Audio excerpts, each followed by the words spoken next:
नमस्कार, बहुत स्वागत है आपका। इंडिया वॉइस देख रहे हैं आप। मैं हूं आपके साथ शिवम सोनी। बुलेटिन का आगाज बड़ी खबर के साथ करेंगे। बड़ी खबर इस वक्त मिल रही है जहां पर सपा समाज महासचिव स्वामी प्रसाद मौर्य को धमकी मिली है। जी हां, समाजवादी पार्टी के राष्ट्रीय महासचिव स्वामी प्रसाद मौर्य को धमकी मिली है। सोशल मीडिया पर स्वामी प्रसाद मौर्य को धमकी दी गई है। 1 महीने में जान से मारने की धमकी दी गई है स्वामी प्रसाद मौर्य को। स्वामी प्रसाद मौर्य ने पुलिस से कार्रवाई की मांग की है। बड़ी खबर इस वक्त आपको बता रहे हैं। समाजवादी पार्टी के राष्ट्रीय महासचिव स्वामी प्रसाद मौर्य को जान से मारने की धमकी दी गई है और कहा गया है कि 1 महीने में स्वामी प्रसाद मौर्य को जान से मार दिया जाएगा। स्वामी प्रसाद मौर्य ने पुलिस से कार्रवाई की मांग की है। बड़ी खबर, बड़ी जानकारी इस वक्त आपको बता रहे हैं जहां पर स्वामी प्रसाद मौर्य को जान से मारने की धमकी दी गई है। सोशल मीडिया पर धमकी मिली है स्वामी प्रसाद मौर्य को। पुलिस से स्वामी प्रसाद मौर्य ने कार्रवाई की मांग की है। समाजवादी पार्टी के राष्ट्रीय महासचिव स्वामी प्रसाद मौर्य को जान से मारने की धमकी दी गई है। जी हां, बड़ी खबर इस वक्त आपको बता रहे हैं।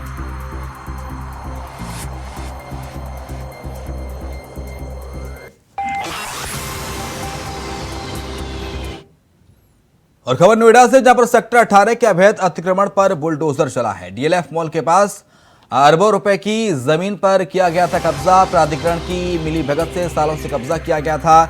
प्राधिकरण के वर्क सर्किल करते थे कब्जाधारियों से उगाही। शासन स्तर से शिकायत बाद सालों बाद आज कार्रवाई हुई है। अस्थायी निर्माण कर किया गया था कब्जा। जेई अनिल भाटी के नेतृत्व में बड़ी कार्रवाई को अंजाम दिया गया। नोएडा सेक्टर 18 के अवैध अतिक्रमण पर बुलडोजर चला है। डीएलएफ मॉल के पास करोड़ों रुपए की जमीन पर कब्जा किया गया था। बड़ी खबर इस वक्त आपको बता रहे हैं, बड़ी जानकारी आपको बता रहे हैं जहां पर नोएडा सेक्टर 18 के अवैध अतिक्रमण पर बुलडोजर चला। डीएलएफ मॉल के पास करोड़ों रुपए की जमीन पर कब्जा किया था। प्राधिकरण की मिलीभगत से सालों से कब्जा था। प्राधिकरण के वर्क सर्किल करते थे कब्जाधारियों से उगाही। शासन स्तर से शिकायत के बाद यह कार्रवाई की गई है जहां पर अरबों रुपए की जमीन पर कब्जा किया गया था।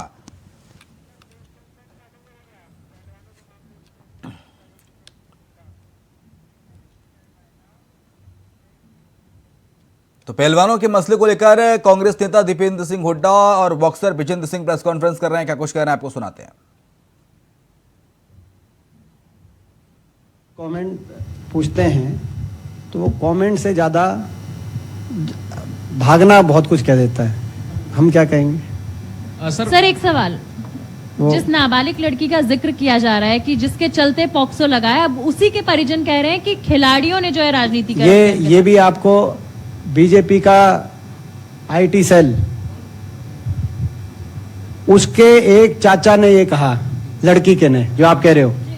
अब दुर्भाग्य की बात ये देखिए, ये सारी लड़कियों की आइडेंटिटी वो अपनी अस्मिता के लिए, उसको ये खिलाड़ी जो सामने आए थे, सीनियर खिलाड़ी आए थे, लेकिन बाकी लड़कियों के आइडेंटिटी को ये रिवील अभी तक। मगर भाजपा के एक पूर्व मंत्री के साथ एक प्रेस कॉन्फ्रेंस में एक लड़की का चाचा आया कि जी ये दबाव बनाकर आइडेंटिटी रिवील। उसके बाद उसके पिता आए कि ये चाचा से तो बहुत सालों से हमारा लेना देना ही नहीं है, तो जो है उन्होंने उसके बारे में काफी कुछ बताया कि भाई उनके ऊपर क्या क्या है। वो आप वो भी देखिए कि भाई ये तो हम तो कई साल वर्षों से तो मिले ही नहीं है, और इस पे तो कई तरह के आपराधिक मामले हो गए थे, और तब से हमारा लेना देना नहीं है इससे। अब आप बताइए, एक जो है एक बेटी की आईडेंटिटी ऐसे रिवील होनी चाहिए, और फिर भाजपा के आईटी सेल द्वारा ऐसे व्यक्ति, आप उसके पिता से पूछिए, उसके पिता का भी आ गया जो बेटी है इस प्रश्न में। तो बड़ा दुर्भाग्य है कि आजकल आईटी सेल, दुर्भाग्य यह है कि आईटी सेल वाले भी हमारी देश की बेटियों की गरिमा का कोई उनके मस्तिष्क में कोई ध्यान नहीं है। ऐसा बड़ा दुखदाई है। सर मेरा सवाल आपसे है, सर ब्रजभूषण शरण सिंह ने संतों से समर्थन मांगा है और आगामी 5 तारीख को अयोध्या का संत समाज एक बड़ी जन चेतना रैली करने जा रहा है, जहां पर वो राष्ट्रपति महोदया के नाम एक ज्ञापन देंगे और उस ज्ञापन में लिखा होगा कि पॉस्को एक्ट को ही खत्म कर दिया जाए। तो क्या ये आपको लग रहा है कि संत समाज के पीछे छिपने का काम कर रहे हैं ब्रजभूषण शरण सिंह? देखिए, ये भी जो मैं कहूंगा, इसमें एक ऐसे आरोपी जिनके ऊपर कार्रवाई हो जानी चाहिए थी, अब वो अपने बचाव में किसका साथ मांगते हैं, कौन समर्थन देता है। मैं समझता हूं देश का सच्चा कोई भी संत, कोई भी देश का सच्चा संत वो यही कहेगा कि देश की किसी भी एक भी बेटी हो देश की, अगर उसके साथ अन्याय हुआ है तो उसको न्याय मिले। बाकी अब वो क्या करते हैं वो। विजेंद्र जी मैं सोमनाथ संवाद पत्र न्यूज़पेपर से। हमारे बंगाल में एक कहावत होता है जिसका हिंदी किया जाए तो ऐसा अर्थ आता है उसका कि चोर के ऊपर गुस्सा करके जमीन पे बैठ के खाना खाना। चोर के ऊपर गुस्सा करके जमीन पे बैठ के खाना खाना। आप खुद एक चैंपियन हो, आपको क्या लगता है कि ब्रिजभूषण जी जैसे लोग के लिए आप लोगों का जो कड़ा मेहनत है, जितना खून पसीने का मेडल है, इनको गंगा में विसर्जित करना कोई मायना लगता है? जब हमारी बहनें लाचार हो जाती हैं, जब एक इंसान को कोई रास्ता नहीं दिखता कि वो क्या करेगा, तो भी जब किसान आंदोलन की बात है, जब मैंने भी कहा था कि मैं अपना पद्मश्री वापस लौटा दूंगा, तो वो क्यों करता? बिकॉज मैंने देखा कि बहुत सारे लोग सुसाइड कर रहे थे उस टाइम पे, बहुत सारे संतों ने सुसाइड किया था, बहुत सारे लोगों की नौकरियां गई थी, और जो किसान आंदोलन में बहुत सारे लोग जो जिनके घर तबाह हो गए, तो ये देख के मेरा कहते हैं अंदर जमीर उठता है कि भैया मैंने इसलिए मेडल थोड़ी जीते थे, इसलिए मैंने अवार्ड थोड़ी जीते थे। तो जब सारे रास्ते बंद हो जाते हैं तब आदमी ऐसा फैसला लेता है। तो मैं मानता हूँ कि हमारी जो बहनें हैं साक्षी और विनेश फोगाट, तो उनको लगता है कि सारे दरवाजे जो न्याय के दरवाजे थे वो बंद हो गए हैं, अब उनको सिर्फ जनता का सपोर्ट चाहिए। तो उन्होंने कहा कि भैया ये मेडल अपने पास रखो। उन्होंने 5 दिन का वक्त दिया है, तो मैं चाहूँगा कि हिंदुस्तान सब उनका साथ दे। 5 दिन का वक्त है, नहीं तो कहते हमारे हिंदुस्तान में कहते इतिहास में बहुत काले अक्षरों में लिखा जाएगा, और जिस दिन वो अपना मेडल गंगा नदी में फेंक देंगी। इसमें मैं एक बात और कहूंगा आखिर में कंक्लूड करते हुए कि ये खिलाड़ी वहां पर कितने दिनों से धरने में बैठे हैं। जैसे कि अभी विजेंद्र भाई ने बताया कि ये कितना नुकसान हो रहा है, ना प्रैक्टिस कर पा रहे। सरकार को उसकी भी चिंता नहीं है कि आगे मेडल आएंगे कि नहीं आएंगे। ये दोषी तो नहीं है, आप जो दोषी है उसको तो बचा रहे हो, और जो ये बेटियां हैं इनको आप दंडित कर रहे हो। सरकार को निश्चित करना चाहिए था कि ये इनका प्रैक्टिस का नुकसान ना हो। और अब इन्होंने जो 2 बातें कही हैं, एक भूख हड़ताल की भी बात करी है, अगर ये तो भूखा खिलाड़ी कौन मेडल लेके आएगा? तो मैं एक बार कांग्रेस पार्टी की तरफ से पुनः अपील करता हूं। एक अपील हम करते हैं अपनी बेटियों से, खिलाड़ियों से, कि ये जो मेडल गंगा में विसर्जित करने का जो विचार, हम समझ सकते हैं कि ऐसी निर्दयी सरकार, कठोर दिल सरकार की वजह से कठोर निर्णय आपने लिया, लेकिन आप इस पे पूर्ण विचार करिए, क्योंकि ये मेडल कोई ब्रिजभूषण का कुछ लेना देना नहीं है। ये मेडल आपका मेडल है, ये मेडल देश का मेडल है, आपकी मेहनत का मेडल है, आपकी प्रतिभा का मेडल है, आपके माता पिता के त्याग का मेडल है, आपके अखाड़े की मिट्टी का मेडल है। ये मेडल आप विसर्जित ना करिए। और दूसरा हम आग्रह करना चाहते हैं कांग्रेस पार्टी की तरफ से कि जो आमरण अनशन की जो बात कल उन्होंने अपनी ट्वीट में कही, उस पे भी वो पूर्ण विचार करें। इस न्याय की लड़ाई में कांग्रेस पार्टी और सारा संपूर्ण देश, हम अपनी बेटियों के साथ हैं। जब तक न्याय नहीं मिलेगा उनका साथ देंगे। Thank you very much. हो गया, बहुत हो गया। आप यहाँ के ले ले यार, कोई सवाल यहाँ के ले लो। हो गया। अभी बयान आया अगर आरोप सिद्ध हो गए तो फांसी पे चढ़ा दीजिएगा, और 4 महीने से आप ये आरोप लगा रहे हैं। फांसी नहीं हुई तो फांसी नहीं हुई तो आप मेडल पाने चले गए। बोलिए बोलिए बोलिए।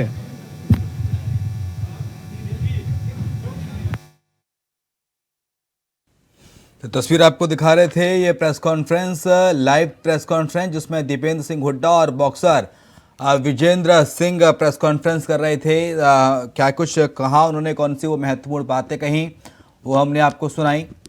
दीपेंद्र हुड्डा और विजेंद्र सिंह इस प्रेस कॉन्फ्रेंस को कर रहे थे, कांग्रेस नेता हैं दीपेंद्र हुड्डा।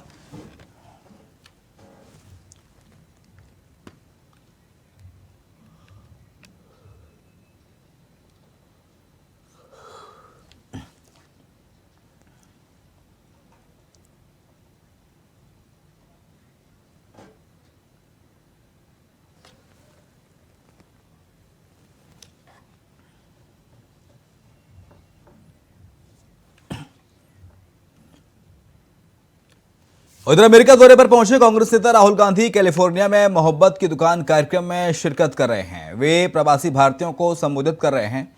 इस कार्यक्रम का आयोजन इंडियन ओवरसीज कांग्रेस ने किया है। इस दौरान राहुल गांधी ने कैलिफोर्निया यूनिवर्सिटी में अपने संबोधन में कहा कि सरकार ने भारत जोड़ो यात्रा को रोकने के लिए हर संभव कोशिश की, लेकिन इसका प्रभाव बढ़ता ही जा रहा है। यह इसलिए हुआ क्योंकि भारत जोड़ो का आइडिया सबके दिलों में है। वहीं इस दौरान कुछ लोगों ने खालिस्तानी झंडे भी लहराए। इस दौरान खालिस्तान की मांग को लेकर नारेबाजी भी की गई। सुनिए, अब आपको सुनाते हैं कि आखिर भरे सभा में खालिस्तानी झंडे लहराए जाने के बाद और नारे के बाद राहुल गांधी के साथ क्या कुछ हुआ और क्या कुछ लगाया गया।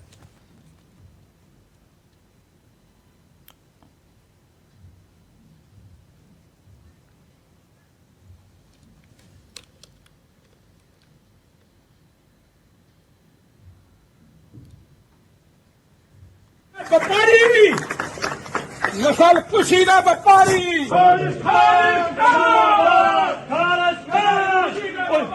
इंदिरा गांधी के नस्ल कुशीदा व्यापारी नस्ल कुशीदा व्यापारी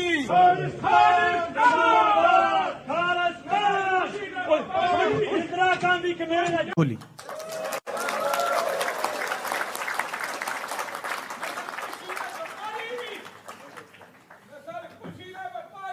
वेलकम वेलकम।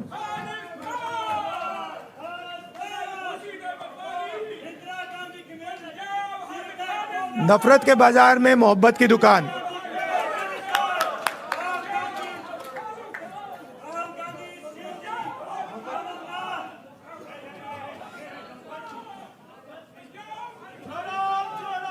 भारत जोड़ो।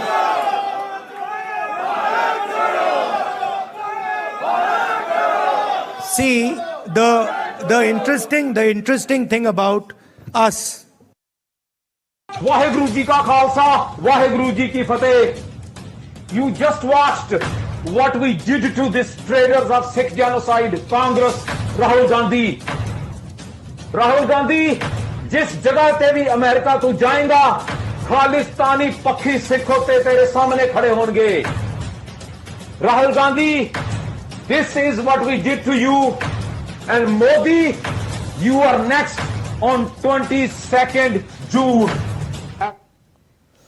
उधर मध्य प्रदेश के झाबुआ में मुख्यमंत्री कन्या विवाह योजना सम्मेलन का आयोजन किया गया। मध्य सम्मेलन में 296 जोड़े सामूहिक रूप से परिणय सूत्र में बांधे गए, लेकिन इस योजना पर अधिकारियों की लापरवाही से पलीता लग गया। दरअसल सम्मेलन के दौरान नवविवाहिता के मेकअप बॉक्स के अंदर आपत्तिजनक सामग्री निकली, जिसको लेकर अब राजनीति शुरू हो गई है। मामले में कांग्रेस नेत्री संगीता शर्मा ने बयान जारी किया है। शिवराज सिंह चौहान जी, मध्य प्रदेश की बहन बेटियों का आप कितना अपमान करेंगे। कन्या विवाह योजना में गरमाई है ये सियासत।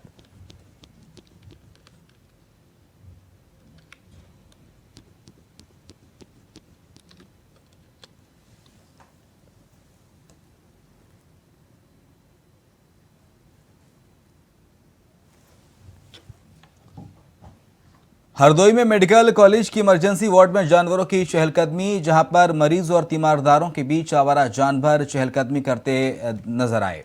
बता दें कि स्वास्थ्य कर्मियों की बड़ी लापरवाही सामने आई है। दरअसल आवारा जानवरों के जिला अस्पताल के इमरजेंसी वार्ड में घूमने का एक वीडियो सोशल मीडिया पर वायरल हो रहा है।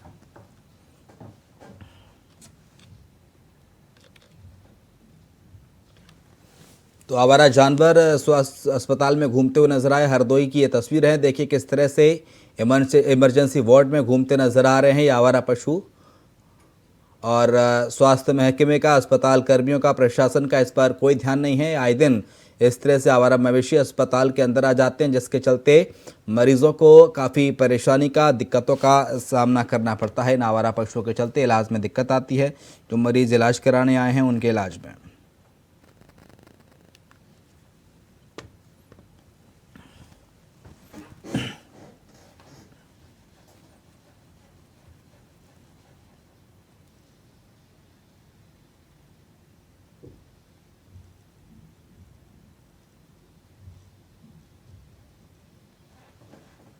तो स्वास्थ्य कर्मियों की ये बड़ी लापरवाही उजागर हुई है। हरदोई से खबर आपको बता रहे हैं, जहां पर इमरजेंसी वार्ड में घूमते हुए नजर आए हैं जानवर। मरीज के बीच ये जानवर हैं जो घूमते हुए नजर आए। हरदोई से ये खबर आपको बता रहे हैं। स्वास्थ्य कर्मियों की ये बड़ी लापरवाही जो है वो उजागर हुई है। आनंद त्रिवेदी इस वक्त हमारे साथ हमारे सहयोगी जुड़ गए हैं हरदोई से। आनंद, ये क्या स्थिति है स्वास्थ्य विभाग की, अस्पताल की? आवारा मवेशी इमरजेंसी वार्ड तक उसे चले जा रहे हैं? देखिए, बिल्कुल आपको बताएंगे, ये हरदोई के मेडिकल कॉलेज का मामला है, जहां पे कि आवारा पशु, वो भी एक नहीं दो आवारा पशु वहां पे देखिए, जो ग्रीन जोन कहा जाता है, जो इमरजेंसी वार्ड है, जो आकस्मिक सेवाएं, वहां पे जो एक्सीडेंटल केस आते हैं वहां पे उनको उपचार होता है, वहीं पे 2 जानवर आवारा पशु अंदर घुस रहे हैं और वहां पे, जबकि सिक्योरिटी गार्ड भी तैनात है, लेकिन सिक्योरिटी गार्डों ने किसी ने भी नहीं उनको बाहर किया, लेकिन लगातार उनकी स्वास्थ्य विभाग की लापरवाही। सबसे बड़ी बात ये आ रही सामने कि ये गृह जनपद, जो डिप्टी सीएम है, जो डिप्टी सीएम ब्रजेश पाठक की उनका गृह जनपद है, उनके ही जिले में ही ये लापरवाही सामने आ रही है, स्वास्थ्य विभाग की बहुत बड़ी लापरवाही। हालांकि इस मामले में ये भी है कि अभी जांच हो रही है, लेकिन अभी इसमें कोई एक्शन नहीं लिया गया है। आपको बता दें, जब ईमानदार आने की अगर कोशिश करते हैं तो उनको रोक देते सिक्योरिटी गार्ड, और पशुओं को रोकने के लिए सिक्योरिटी गार्ड नाकाम है। ठीक है, ये सब कब से चला आ रहा है? मरीजों का क्या कहना है? मरीजों को भी काफी दिक्कत होती है आनंद इस तरह से इन परिस्थितियों में? मरीज अपना खुद ही भगाते हैं, जब उनके बेड पे भी चढ़ जाते हैं, कभी कभी कुत्ते आ जाते हैं, कुत्ते चढ़ जाते हैं, बिल्लियां आ जाती हैं, वो भी चढ़ जाती हैं, तो वो मरीज अपना खुद ही अपनी सुरक्षा व्यवस्था करते हैं। ठीक है, तो डॉक्टर्स का क्या कहना है, अस्पताल प्रशासन का क्या कहना है, कब तक इस पूरे मामले पर लगाम लग सकेगी? देखिए, जब इसमें हमने प्रिंसिपल से बात करना चाहा तो देश दीपक जी ने, तो उन्होंने बताया है कि मामले की जांच की जा रही है। सिक्योरिटी गार्ड उस वक्त कहां थे जिस वक्त वो जानवर अंदर घुसे हैं, इस पे जो भी अगर उस वक्त ड्यूटी पे होगा उसके ऊपर कार्रवाई होगी। ठीक है, बहुत शुक्रिया आपका आनंद, तमाम सारी जानकारी को साझा करने के लिए। तो हरदोई से खबर, जहां इमरजेंसी वार्ड में घूमते नजर आते हैं ये आवारा मवेशी, आवारा पशु, जिसके चलते मरीजों को, उनके तीमारदारों को दिक्कतों का सामना करना पड़ रहा है। सुल्तानपुर में डिप्टी सीएम ब्रजेश पाठक के दौरे का आज दूसरा दिन है, जहां पुलिस लाइन सभागार में जिले के आलाधिकारियों के साथ सरकार द्वारा चलाई जा रही जन कल्याणकारी योजनाओं और विकास कार्यों की प्रगति की समीक्षा की जा रही है। बता दें कि बैठक में अधिकारियों को नसीहत दी गई है, जहां उनका कहना है कि शासन ने पूरी छूट उन्हें दी है। साथ ही विकास कार्यों के बाबत फॉर्मेट को देखकर वो बोले हैं ये फॉर्मेट पुराना है। ये खबर आपको सुल्तानपुर से इस वक्त बता रहे हैं।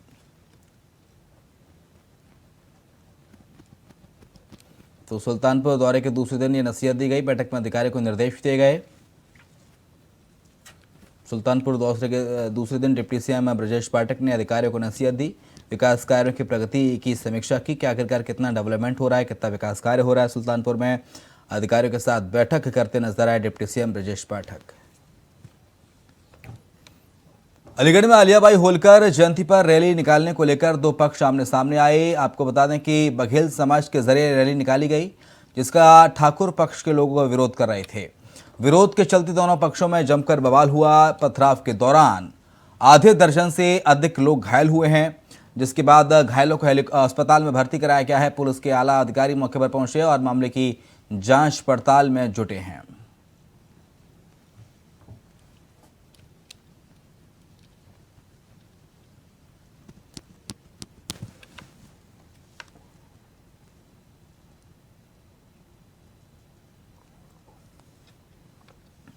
मध्य प्रदेश के दमोह शहर में बेताल जटाशंकर चौराहे से जबलपुर नाके तक की तरफ करीब 150 से 200 मीटर लंबी सड़क की चौड़ीकरण को लेकर 50 से 100 साल के ज्यादा पुराने सागौन, इमली जैसे पेड़ों की बलि चढ़ाई जा रही है। दरअसल चौड़ीकरण और विकास के नाम पर लगभग 68 हरे भरे पेड़ों पर आरी चलाई गई। नगर पालिका के द्वारा सड़क निर्माण का कार्य किया जा रहा है।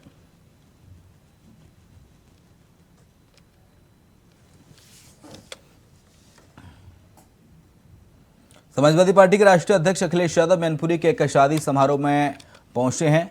आपको बता दें कि अखिलेश यादव इंजीनियर मनोज यादव के बेटे के शादी समारोह में आज शामिल होंगे, जहां शादी समारोह में शिरकत करने के बाद अखिलेश मीडिया कर्मियों से भी मुलाकात करेंगे।